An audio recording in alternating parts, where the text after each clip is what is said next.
Dead எக்ஸாமில் கேட்ட இம்பார்ட்டண்ட்டான 1 மார்க் தான் பார்க்குறோம். Long root of 6 plus root 6 minus root 6 plus எக்ஸட்ரான்னு சொல்லிட்டு போயிட்டே இருக்குது. ஸோ இந்த ஹோல் டேர்ம் எக்ஸ்ன்னு சொல்லி எடுத்துக்கிறோம். இப்போ எக்ஸ் ஸ்கொயர் கண்டுபிடிக்கிறப்போ அந்த பெரிய ரூட் வெளியில் இருக்கு இல்லையா, அது மட்டும் போயிடும். So 6 plus root of 6 minus 6 plus அப்படின்னு சொல்லிட்டு இது போயிட்டே தான் இருக்கும்.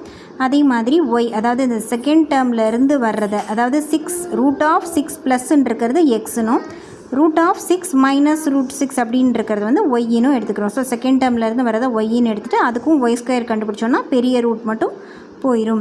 ஸோ இப்போ வந்து இந்த X square equal to 6 plus இதை தான் ஒய்யின்னு எடுத்துருக்கோம் இல்லையா. ஸோ அதை வந்து ஒய்யின்னு சப்ஸ்டியூட் பண்ணிவிட்டு ஒய்யோட வேல்யூ கண்டுபிடிச்சி வச்சுக்கிறோம். அதே மாதிரி இங்கே ஒய் ஸ்கொயர் பார்த்தோம்னா 6 மைனஸ் இதை தான் எக்ஸ்ன்னு எடுத்துருக்கோம் இல்லையா. ஸோ 6 மைனஸ் எக்ஸ் இதிலேருந்து எக்ஸ் வேல்யூ கண்டுபிடிச்சி வச்சுக்கிறோம். ஸோ இதில் வந்து நம்ம என்ன பண்ணுறோம்னா ஒய்யோட வேல்யூ சப்ஸ்டியூட் பண்ணுறோம். ஸோ ஒய்யோட வேல்யூ வந்து எக்ஸ் ஸ்கொயர் மைனஸ் 6ன்னு வச்சுருக்கோம் இல்லையா. So X equal to 6 minus அந்த வேல்யூவை வந்து சப்ஸ்டியூட் பண்ணி நமக்கு பார்க்குறப்போ வந்து எக்ஸ் பவர் 4ல் ஒரு பெரிய ஈக்குவேஷன் வந்து கிடைக்கும். So X power 4 minus 12 X ஸ்கொயர்னு சொல்லிட்டு இந்த மாதிரி ஒரு ஈக்குவேஷன் கிடைக்குது. ஸோ இதை வந்து சால்வ் பண்ணுறது, டேரெக்டாக சால்வ் பண்ணுறது கஷ்டம். ஸோ இப்போ வந்து இப்போ என்ன கொஸ்டின் 6ன்றது தான். ஸோ 6ஓட மல்டிபிள்ஸ் என்னென்ன இருக்குன்னா 2 இருக்குது, 3 இருக்குது.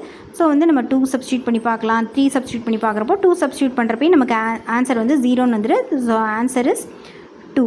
ஓகேவா. ஸோ இந்த மாதிரி மல்டிபிள் இல்லாட்டாலுமே வந்து 4 ஆப்ஷன் கொடுத்துருப்பாங்கல்ல, 4 ஆப்ஷன்லேயே ஒவ்வொரு நம்பராக நம்ம சப்ஸ்டியூட் பண்ணுறப்போ எது 0ன்னு வருதோ அதுதான் வந்து இந்த கொஸ்டினோட ஆன்சர்.